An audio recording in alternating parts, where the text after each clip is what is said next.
All this infrastructure that's falling apart is a neglect of office for those that are supposed to be taking care of those things.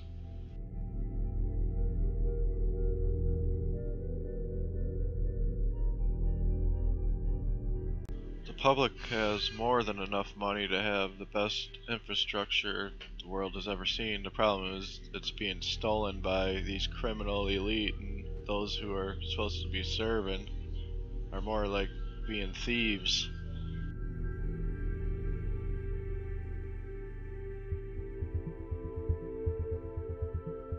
Cavitation is totally understood by these people. It's just that their friends who they contract out this kind of work can outbid all the other guys by taking the lowest bid contract.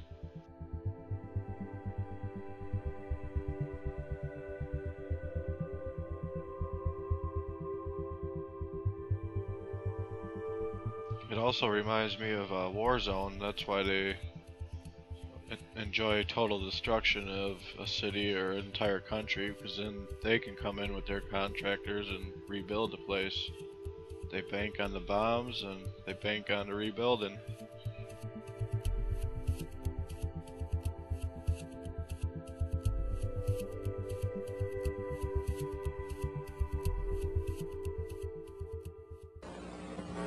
At Lake Powell, almost all the waters of the upper basin of the Colorado join. Into this vast lake flow waters of the Colorado, the Green, the White, the Yampa, the Duchesne, the Gunnison, the Dolores, and the San Juan.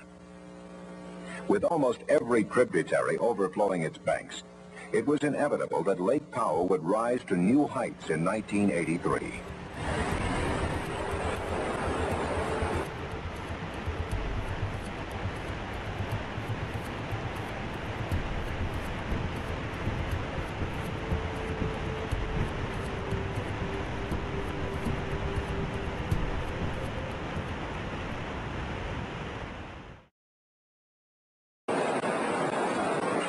As usual, measurements were made at intervals to predict the runoff.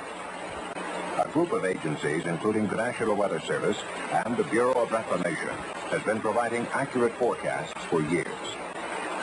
But it didn't look like a big runoff in January 1983, when the forecast for the April to July runoff was for only 112% of normal. By March, the forecast had actually dropped to 96%. With stream flows just beginning to rise, the forecast was only up to 131% of normal. Snowmelt runoff for 1983 will actually hit about 210% of normal. To reduce spillway use, wooden plywood flashboards 4 feet high were added to the spillway gates.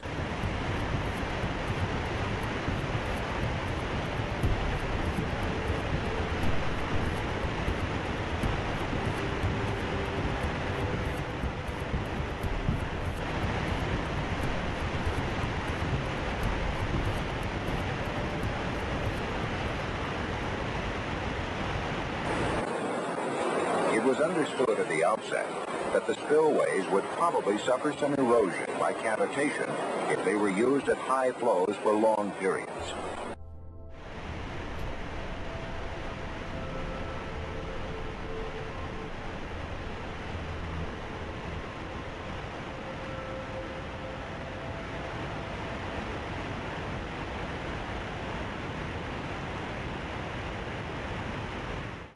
Some observers reported seeing large pieces of concrete and rock hurled from the spillway. A decision was made that the spillways would be operated only to a minimum. Cavitation occurs when high-velocity flows are thrown upward by some small obstruction. This causes a partial vacuum, which produces vapor cavities in the water. These unstable cavities then collapse, sending intense shock waves against the concrete. At first, small pieces, then larger pieces of concrete are literally pounded out. After one hole has formed, a leapfrog action tends to promote the start of another, on down through the tunnel in stair-step fashion. It was realized, too, that most of the damage would probably occur at the elbow section, where the spillway levels out.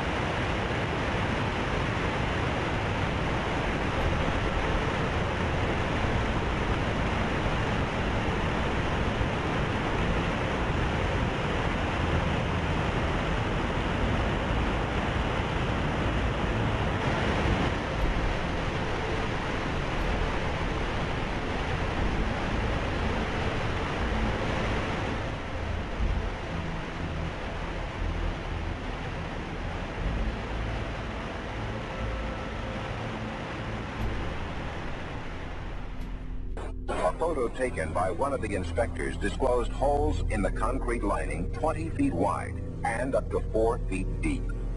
Cavitation had quickly left its mark.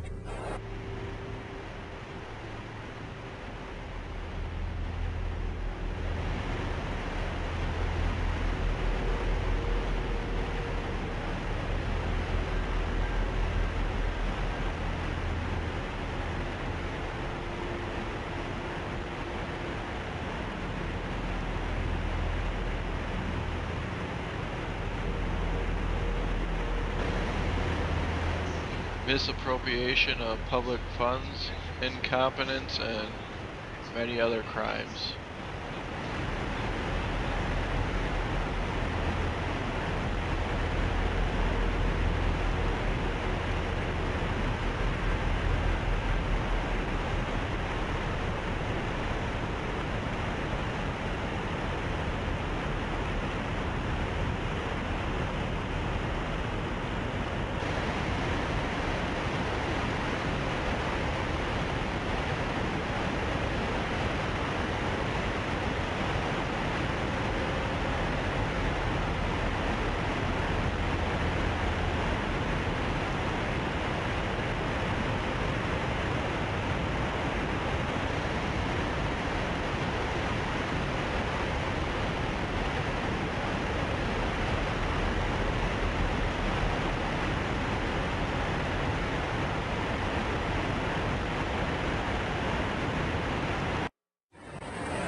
But it was no time to relax, for Lake Powell was rising rapidly, with inflows of about 120,000 cubic feet per second.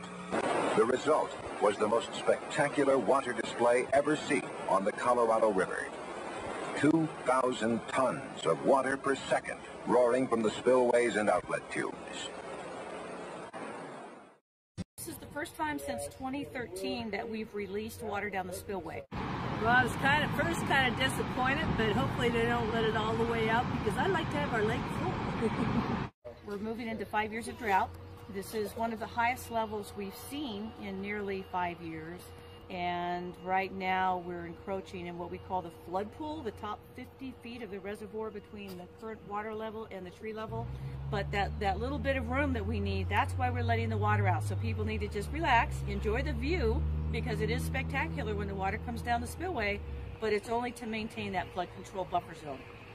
It's some of the water is going to be stored in a reservoir down south, but the majority of it will be for in-stream use, fish habitat on its way out to the ocean. The water that we're sending down the spillway right now is 6,000 cubic feet per second. It probably will not increase above that.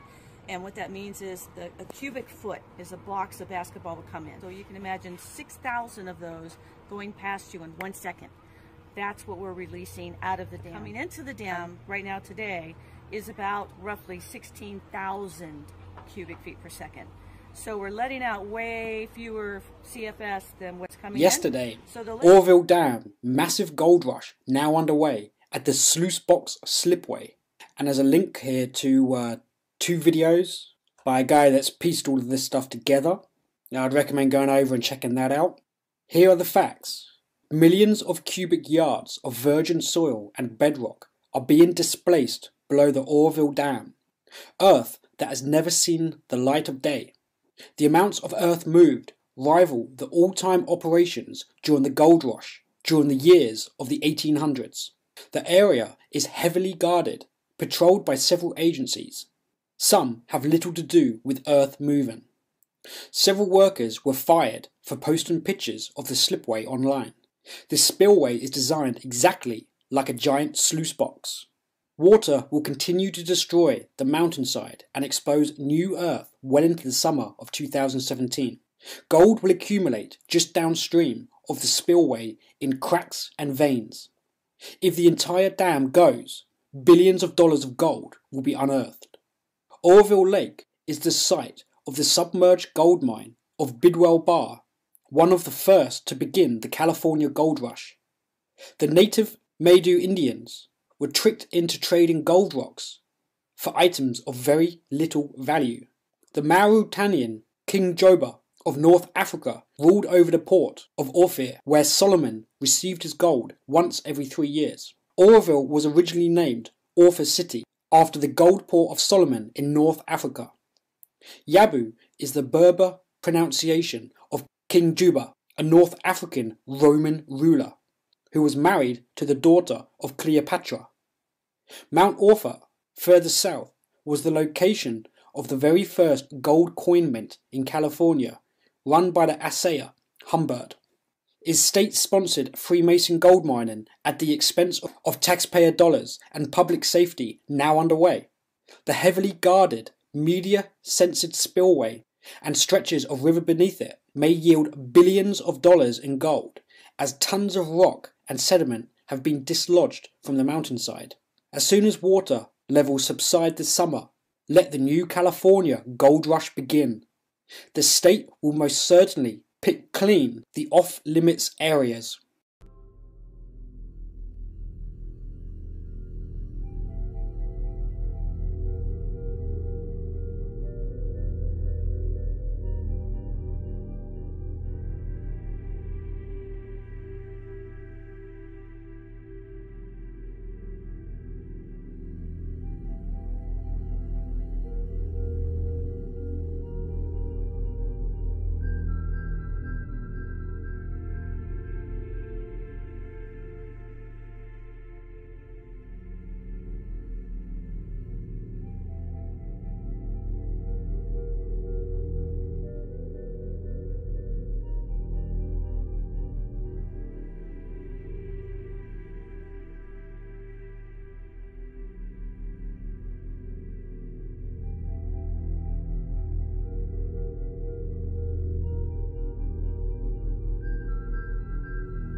It was called the Pearl of Russia's hydropower engineering. It produced the most energy. It had a majestic design. It was the biggest and the most dependable. The Sayano-Shushenskaya hydroelectric power plant.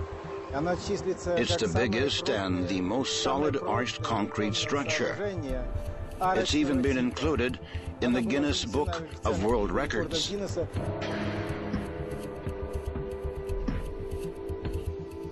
Nobody ever thought such a thing could happen. It contradicts the laws of physics, the investigators and the hydro engineers repeated over and over again in the first days after the inexplicable catastrophe. Can you foresee aliens landing? Are there any procedures to follow in such a case? Overwhelming grief has settled over a small village where the hydro plant workers live. Everyone here has someone to mourn for. The day started normally. I got up, cooked breakfast for my husband, and kissed him before he went to work. And then it was a nightmare. Before the accident at the Sayano-Shushenskaya electric station, everyone was sure that hydropower was the safest way of producing energy. That faith, like the station itself, was left in ruins by the terrible tragedy.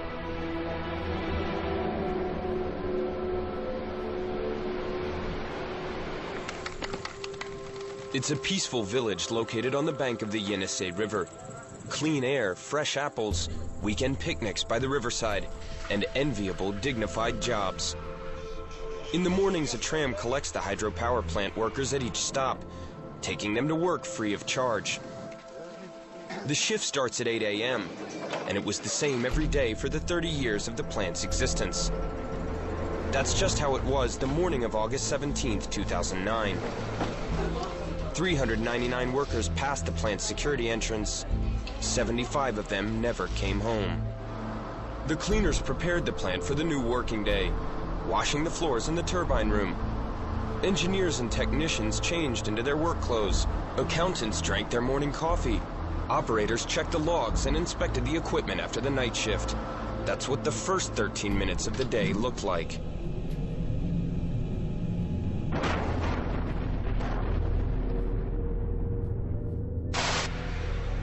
Attendant Alexander Kataitsev was at station 320 when the accident happened. That was below the turbine room, so he couldn't see what was happening, but he could hear it very well. First there was a loud thump, and then another one like an explosion, and then the room went pitch black. The light went out, and I found myself in the dark. First I tried to feel my way to the door, but I couldn't. I switched on my phone. I had a flashlight in my mobile phone, and with its help I saw the door and ran here. While the majority of people were running from their lives, away from the station, one person was heading back to it, probably to try to save someone close. Alexander Kataitsev was running up towards the dam. I ran through the broken glass pane, turned left, and saw a huge cloud of smoke and water running out of it towards me.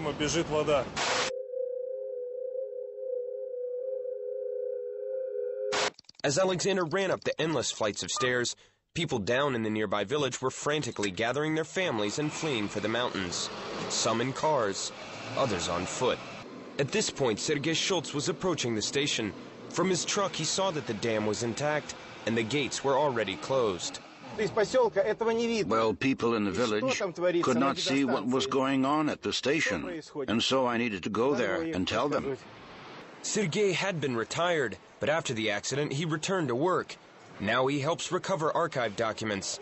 During breaks, he explains to journalists how the station's 10 hydro turbines work. It's like a lesson in physics. A rotor, a starter. Kids learn these things at school. It's like a regular motor, except it's much bigger. This is what we walk on when we're in the engine room. You can see a little man here. All this is the size of an 8-story building, and this huge structure was tossed up by water. When asked how this all could happen, many station employees are still dumbfounded. It was impossible, they say. Yet the fact remains, water ripped out the 1,500-ton turbine number 2 and lifted it up 14 meters in the air. The turbine continued to rotate and scatter tons of concrete around it. Eventually it hit the roof, destroyed it, and fell back down to where it once stood. Because of a series of short circuits, other turbines began to disintegrate. Transformers exploded. Prosecutor Vladimir Anufriev has never handled such a difficult case before. Investigators are interviewing thousands of people. They spend nights brushing up on their physics. They watch countless hours of security footage over and over again. People came from all over the Soviet Union to build the Sayano-Shushenskaya hydroelectric power station. Young idealists gathered to take part in the enormous construction project. Yenisei, we're going to conquer you, read the slogans, and conquer they did. In 1975, they dammed the Yenisei, and 3 years later, the first turbine came online. The dam started supplying Siberian regions with electricity.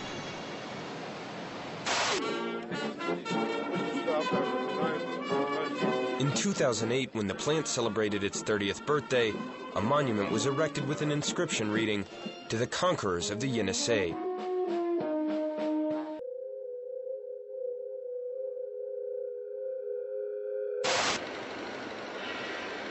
The engine room of the station had been destroyed and completely flooded.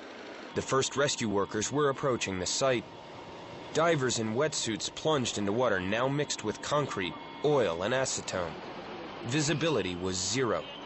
Several more rescue teams flew out from Moscow.